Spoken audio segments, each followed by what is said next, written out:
Hello, epic viewers from around the multiverse. Prepare to indulge in experiencing sheer bliss, because today another Riven Captain Stellar unboxing video is about to be brought to fruition. What items will I be unboxing? What items will I be opening? Without further delay, without further procrastination, allow me to elicit the box. What items are encompassed inside this bulky, anti-tangible, nifty box? Let's find out. I'm going to demystify the answer to that inquiry right here and now, so bear with me. It will only take me billions of picoseconds to extract the items from the box and subsequently flaunt them from the camera for you to feast your glorious eyes on. Here we go. The unboxing process is about to commence. The unboxing process is officially underway. What items lie in the bowels of the bag? What items are obscured by the tissue paper? Let's find out. But before we do so, I just wanted to preface this video by apprising you that this is the second part of the unboxing of the Irwin Toy's Dragon Ball Z action figure lot. If you have yet to check out the first part of the unboxing, then by all means do so. However, if you detest and disdain the Dragon Ball Z series, and you may want to desist from checking out the video. On the other hand, if you relish and love the Dragon Ball Z series in every facet, then you may want to check out that video. So implement decisions based on your own volition. Don't be persuaded nor dissuaded by anyone to do anything. So check out the video if you so choose to. Now, this is a remainder of the lot that I've yet to unbox in a video. These figurines are stupendous. Why do I say that? Well, I'll utilize these figurines as evidence to render my argument more tenable. These figurines will vindicate my contentions. What are they? They are that these figurines are just incredible. Now, here we have Super Saiyan Trunks. He's ascended beyond the level of a Super Saiyan. He's exceeded that threshold. However, he doesn't have the physical prowess nor the divine capabilities to defeat perfect Cell in this state. But he still has tremendous merit, irrespective of his shortcomings. He has a quality design. He has a quality sculpt that just truly captures and embodies Trunks. His appearance emulates his anime appearance. As you can see, he possesses physical prowess. He looks like he's poised for battle. He dons Saiyan armor in conjunction with donning Saiyan. Let me revamp that one final time. Sorry about the blunders. In conjunction with donning Saiyan armor, he also has gloves and boots that are conspicuous, and it's this attention to detail, it's this attention to aesthetics, it's this attention to hues, deco, textures, shadings, and vivid paint applications that I appreciate. Because in the anime, his wardrobe was not just a singular color.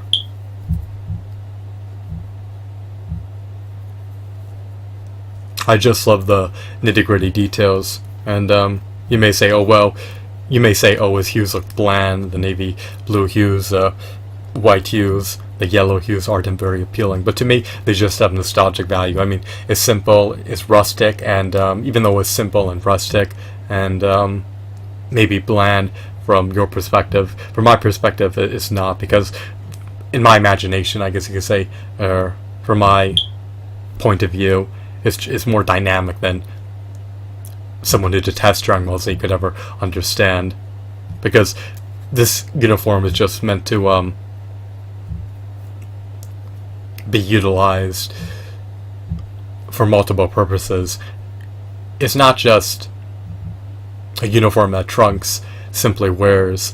It's meant to resemble and depict same battle armor. So if you could swap out his head, sky's the limit. In other words, you could see other characters wearing this battle armor, and this is just a classic look. And the design does have intricacies. You can see his muscles protruding out and popping out of their sockets, or perhaps I'm exaggerating. He's really pumping up his muscles. He's ramping up his muscles. He's increasing his physical prowess. You can see the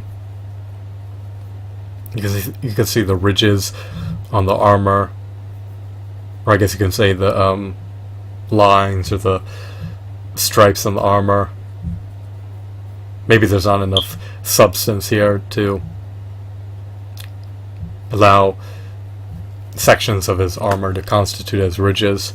Perhaps it's to sin, but I just love the stripes. I love the simplistic design, and there are intricacies in terms of the armor's details, and when you meticulously analyze him, you can see he truly captures Trunks. He looks infuriated. He looks like he's imbued with fury. I mean, the epicness of this figurine is ineffable, and even though he lacks double jointed elbows, even though he lacks a modicum of finger joint articulation, even though he lacks a diaphragm joint, even though he lacks an ankle pivot, I mean, his articulation is sufficient enough to suffice. And it would have been nice if he had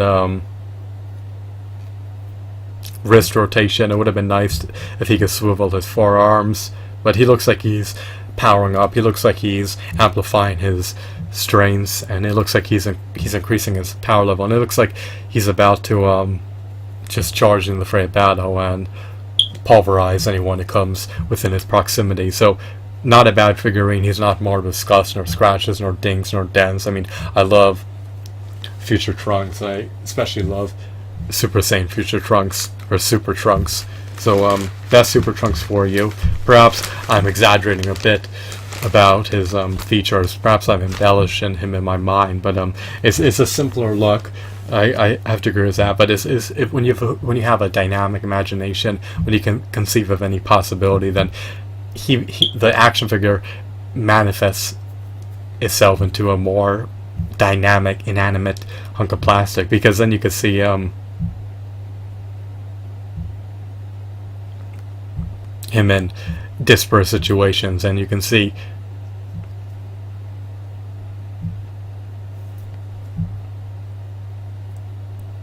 refinements enhancing the figurine in your imagination. But in the context of face value, I guess he's not as dynamic per se as he is if you let your imagination run wild. In other words, from an objective perspective rather than from a subjective perspective, he's less dynamic than you may perceive him to be. I mean, it just so depends on your imagination. I mean, I picture him powering up. I picture him bulking up his muscles. I picture him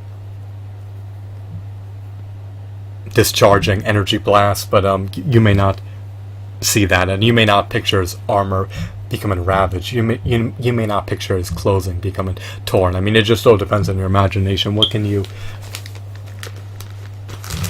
imagine out of your prodigious action figure collection? How do you perceive them? I mean, it's just subjective from your own niche perspective. But that's besides the point. Let's just move on. I'm done talking about Trunks, at least for now. So next we have the divine, illustrious, heroic, noble, stoic,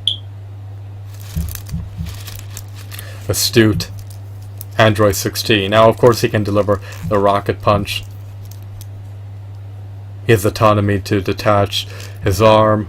Now, he's also churned out by Irwin Toys. Obviously, I know this because, well, I shouldn't make any arbitrary assumptions, but I can presumably say that he was churned out by Irwin Toys because he lacks articulation in his elbow joints. But he does have the ability to ascend and descend his arms. One of his hands is open. There's a gaping hole or a wide aperture between his thumb and his index finger. His wardrobe encumbers his arm articulation. You have these seam lines that aren't very noticeable from afar. They're kind of obscured by the black paint application. I really love the green paint application because it truly resembles his appearance. He looks like he's agitated. He looks like he's angry. He looks like he's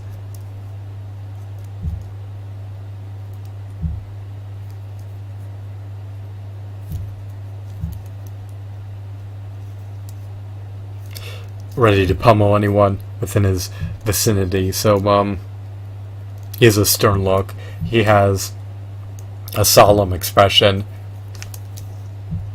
His face is kind of lean, but his body's a bit more bulky and sturdy. But I just love this figurine. I mean, he has these little flaps coming out of his skirt.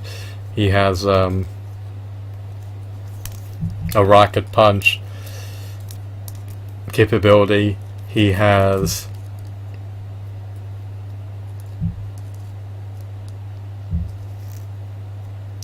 stupendous closing. I mean, I just love this design. I love the creases in his clothing.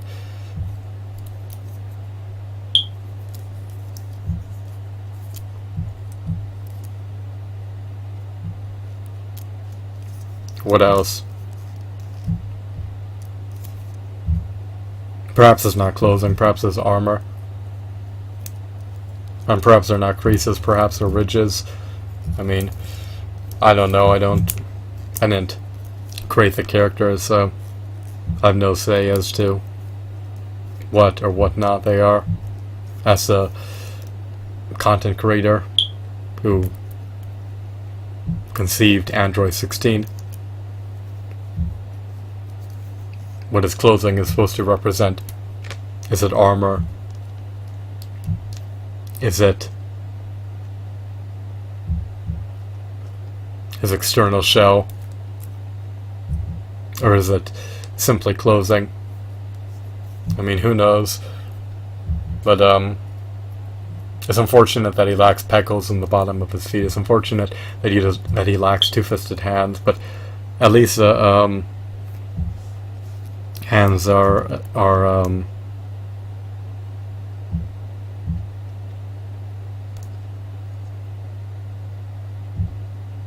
oriented outwards rather than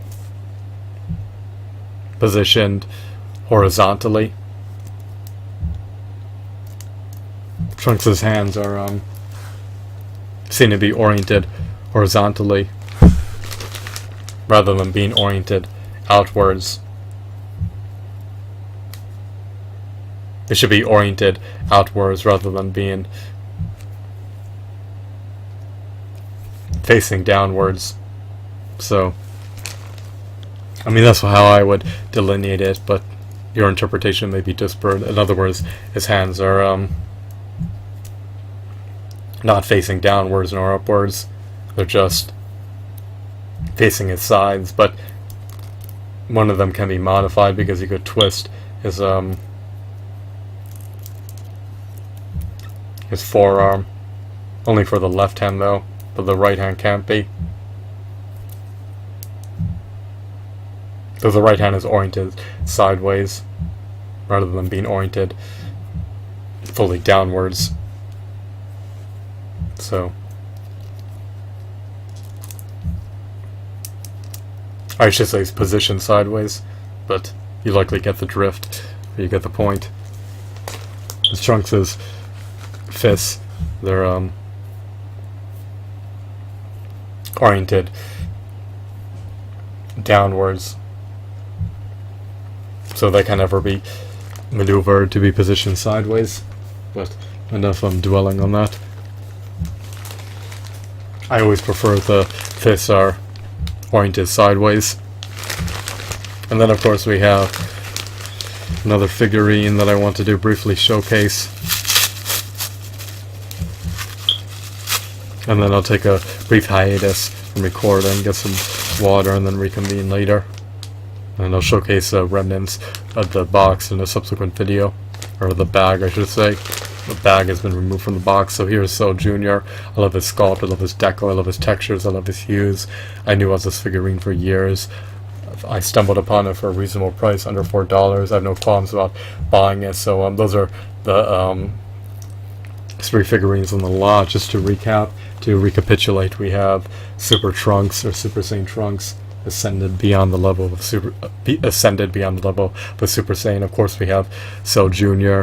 And then we have the one and only divine, omnipotent Android 16. Unfortunately, he was decimated by Perfect Cell, but at one point he was able to rival in Perfect Cell in his first form. So these figurines are not bad, and they're high quality, robust, extraordinary figurines for under $4. I mean, I really can't complain. I especially love the Cell Jr. Words cannot describe his epicness. His epicness is ineffable. I hope that you found this video to be fascinating and intriguing, as well as enthralling. Have a wonderful, marvelous day. Goodbye.